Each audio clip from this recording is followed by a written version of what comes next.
जय हिंद प्यारे बच्चों, जेपी क्लास में आपका स्वागत है। आज हम लोग फिजिक्स का बहुत ही महत्वपूर्ण टॉपिक दर्पण के बारे में अध्ययन करेंगे।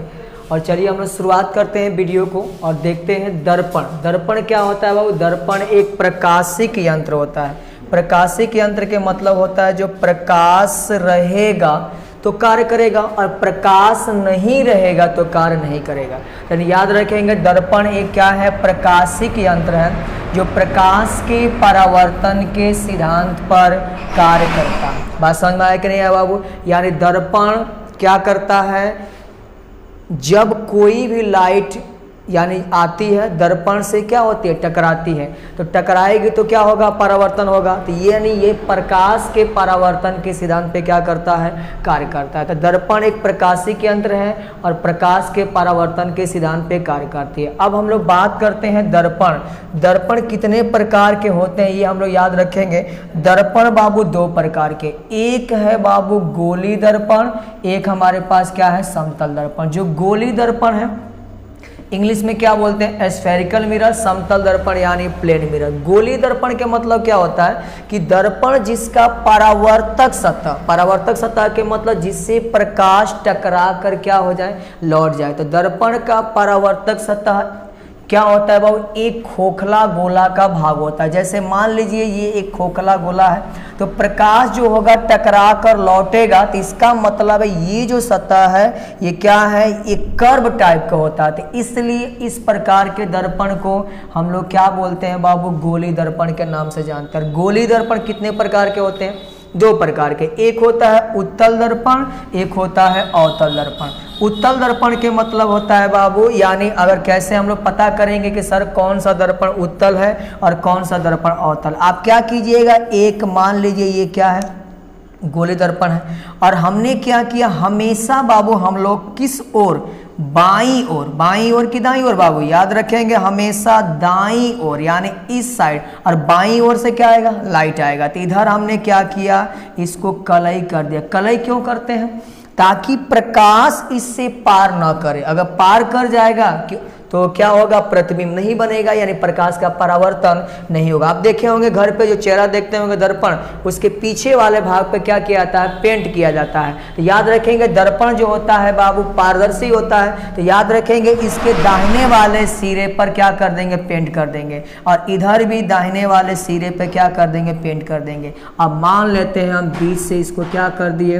काट दिया। अब काटेंगे तो ये क्या होगा बाबू? ये वाला जो भाग हुआ जिसकी दाहिना साइड इधर वाला और ये इधर वाला जो हमने क्या किया? कलई किया। ये हम लोग के पास होता है बाबू अवतल। क्या होता है? अवतल। और ये हम लोग के पास क्या है बाबू? उत्तल। बात समझ में आया कि नहीं है? तो उत्तल दर्पण के अंदर वाले भाग पर कलई किया जाता है और अवतल दर्पण के बाहर वाले भाग पे कलई किया जाता है। तो यानी ये हम लोग के पास कौन दर्पण है? गोली दर्पण। और समतल दर्पण जिसका परावर्तक सतह प्लेन होता है, इसलिए इसका नाम दे दिया गया समतल दर्पण। समझ में आया कि नहीं है? तो दर्पण क्या है बाबू? एक बार याद करें, दर्पण क्या है? एक प्रकाशिक यंत्र है जो प्रकाश के परावर्तन के सिद्धांत पे कार्य करता है। दर्पण दो प्रकार के होते हैं, गोली दर्पण और समतल दर्पण। गोली दर्पण किसको बोलेंगे? वैसा दर्पण जिसका परावर्तक सतह एक खोखला गोला का क्या हो? भाग हो। गोली दर्पण दो टाइप के, उत्तल और अवतल। उत्तल यानी यहाँ पे गलती हो गया बाबू, याद रखेंगे थोड़ा सा स्पेलिंग गलत है।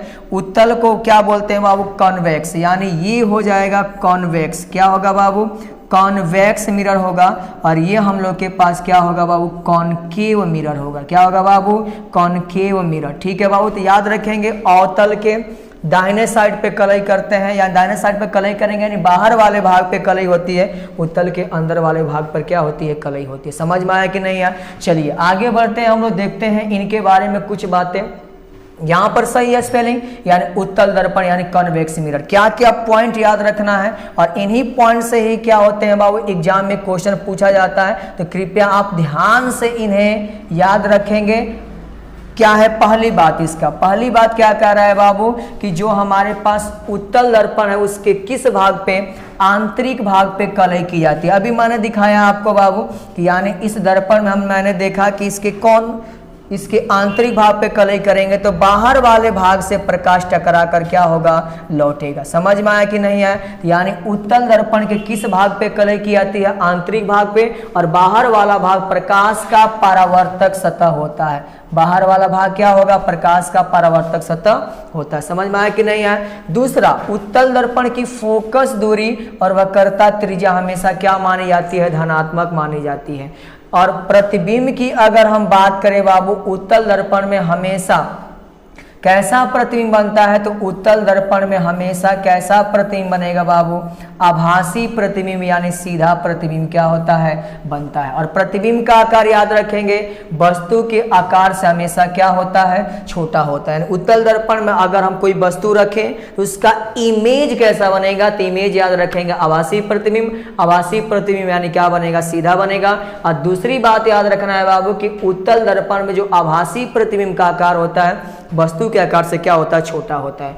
सबसे बड़ी बात बाबू, ये कई बार एग्जाम में पूछा गया कि उत्तल दर्पण को यानी किस दर्पण के नाम से और जाना जाता है, अपसारी यानी डाइवर्जिंग मिरर। अपसारी का मतलब जो लाइट को क्या करेगा, चारों तरफ फैला देता है, यानी लाइट को फैलाने का काम करता है। तो इसलिए उत्तल दर्पण को किसके नाम से, अपसारी दर्पण के नाम से जाना जाता है। तो क्या क्या याद किए बाबू, उत्तल दर्पण को इंग्लिश में क्या बोलेंगे, कॉन्वेक्स मिरर। उत्तल दर्पण जो होता है आंतरिक भाग पर कलई किया जाता है, बाहर वाला भाग प्रकाश का परावर्तक सतह होता है। दूसरी बात याद रखेंगे, उसकी फोकस दूरी और वक्रता त्रिज्या क्या होंगी, पॉजिटिव। कैसे पॉजिटिव होंगी बाबू, देखिए अभी मैं आपको दिखाता हूं। ये हम लोग के पास अगर दर्पण था, यानी किस दर्पण की बात कर रहे हैं हम लोग, उत्तल की बात कर रहे हैं, तो ऐसे अंदर वाले भाग पे कलई किए थे। और अगर हम इसको एक गोला मान लें तो ये क्या होगा, इसका सेंटर होगा और इसके बीच में हमेशा क्या होगा, फोकस होगा। ये जो भी आ रही है बाबू डिस्टेंस, यानी यहाँ पे फोकस दूरी को F से और यहाँ से यहाँ तक वक्रता त्रिज्या को R से, ये किस ओर आ रही है, दाईं ओर आ रही है। और दाईं ओर की दूरी हमेशा क्या मानी जाती है, धनात्मक मानी जाती है। समझ में आया कि नहीं है? और सबसे ज्यादा इंपॉर्टेंट बात याद रखेंगे बाबू, इनका यूज। हर बार एग्जाम में एक यूज पूछा जाता है, यानी याद रखेंगे इनका उपयोग किनके रूप में, साइड मिरर और सड़कों पर लगे प्रकाश लैंप में इनका उपयोग किया जाता है। साइड मिरर यानी आप देखे होंगे मोटर वाहनों में क्या यूज किया जाता है बाबू, साइड मिरर यूज किया जाता है। देखिए बाबू ये आपके पास क्या दिखलाया गया है, साइड मिरर दिखलाया गया है। तो साइड मिरर में यानी साइड लेने के लिए किस दर्पण का उपयोग किया जाता है, तो याद रखेंगे किस दर्पण का, उत्तल दर्पण का। क्यों उत्तल दर्पण का उपयोग किया जाता है बाबू, क्योंकि उत्तल दर्पण वस्तु का छोटा प्रतिबिंब बनाता है। तो छोटा प्रतिबिंब बनाने के लिए ही हम लोग उत्तल दर्पण का उपयोग करते हैं। और दूसरा बाबू, यानी सड़कों पर आप देखे होंगे प्रकाश लैंप, सड़कों पे प्रकाश लैंप यानी क्या बाबू, सड़कों पर आप देखे होंगे जो भी शहर हैं उनमें देखते होंगे सड़कों के किनारे किनारे क्या लगी होती हैं, बल्बें लगी होती हैं। इन बल्बों में किस प्रकार के दर्पण का बाबू, तो याद रखिएगा उत्तल दर्पण का उपयोग किया जाता है। बात समझ में आया कि नहीं है? तो उत्तल दर्पण का उपयोग सबसे ज्यादा इंपॉर्टेंट क्या याद रखेंगे, उत्तल दर्पण का उपयोग हमेशा हम लोग कहाँ करते हैं बाबू, तो उत्तल दर्पण का उपयोग साइड मिरर के रूप में हम लोग उपयोग करते हैं। साइड मिरर यानी वाहनों में साइड लेने के लिए साइड मिरर के रूप में किसका उपयोग किया जाता है, उत्तल दर्पण का उपयोग किया था। क्या क्या याद हुआ उत्तल दर्पण से, उत्तल दर्पण के आंतरिक भाग पे हम लोग कलई करते हैं। दूसरा उसके क्या होते हैं बाबू, बाहरी भाग प्रकाश का परावर्तक सतह, फोकस दूरी वक्रता त्रिज्या क्या होती है, धनात्मक होती है।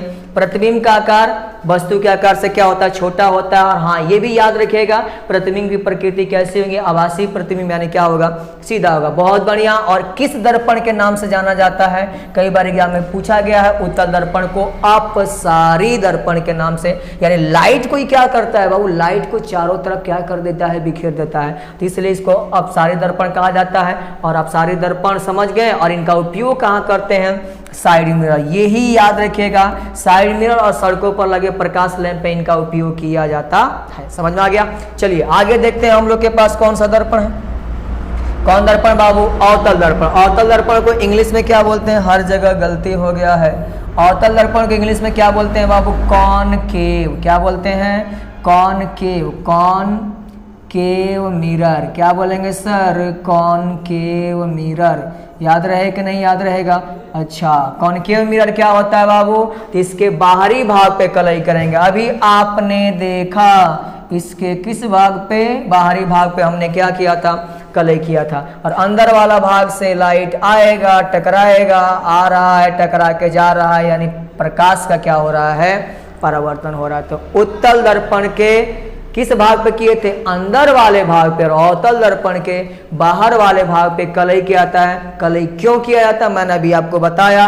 कलई इसलिए किया जाता है ताकि लाइट पार ना करे, या लाइट पार कर जाएगी यानी प्रकाश का परावर्तन नहीं हो पाएगा, तो इसलिए कलई किया जाता है। बहुत बढ़िया, चलिए आगे देखते हैं हम लोग। फोकस दूरी और वक्रता त्रिज्या, इसकी फोकस दूरी और वक्रता त्रिज्या क्या होगी, ऋणात्मक, क्योंकि बाबू अगर इसको हम गोला मानेंगे, इधर हमारे पास क्या होगा, सेंटर होगा, सेंटर मतलब वक्रता केंद्र, और यहां तक की दूरी क्या हो जाएगी, r, बीच में f होगा, यहां तक की दूरी क्या होगी, स्मॉल f, फोकस दूरी।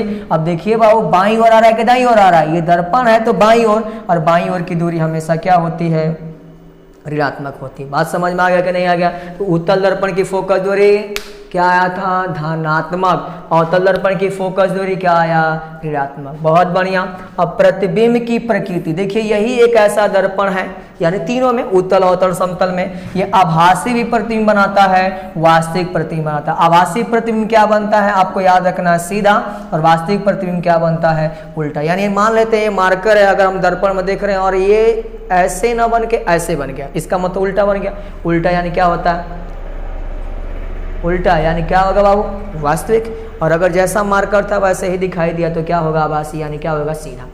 आगे देखते हैं बाबू प्रतिबिंब का आकार। प्रतिबिंब का आकार ध्यान रखेंगे, ये नोट के तौर पे याद रखेंगे कि आभासी प्रतिबिंब अगर बनेगा तो वस्तु के आकार से हमेशा क्या बनेगा, बड़ा बनेगा। अभी हमने पहले देखा कि इसमें जो आभासी बना था वस्तु के आकार से छोटा बना था, इसमें आभासी बनेगा, किसमें, अवतल में, वस्तु के आकार से क्या बनेगा, बड़ा बनेगा।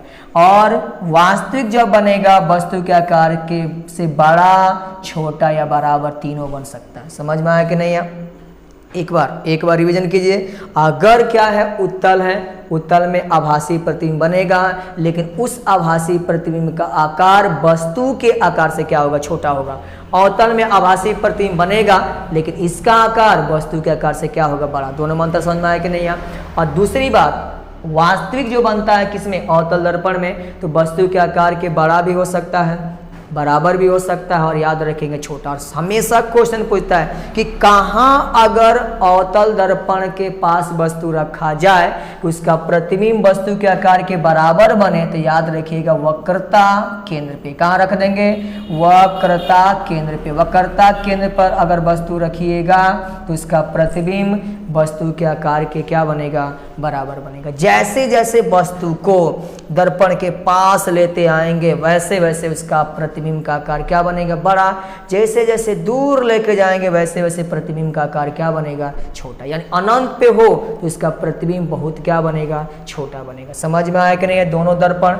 अच्छा, अब हम लोग याद रखेंगे बाबू कहाँ यूज करते हैं। सबसे फेमस दाढ़ी बनाने में, सोलर भट्टियों में, सर्च लाइट में, और वाहनों के हेडलाइट। वाहनों के हेडलाइट मतलब जो क्या होती है, वाहन होती है, आगे देखे होंगे वहां पे जो लाइट लगी होती है उसमें किसका उपयोग किया जाता है, उसमें उपयोग किया जाता है अवतल का। कोई पूछेगा अवतल का उपयोग क्यों किया जाता है, क्योंकि अवतल दर्पण जो होती है बाबू, लाइट जो निकलती है उनको पैरेलल बीम के रूप में भेजता है।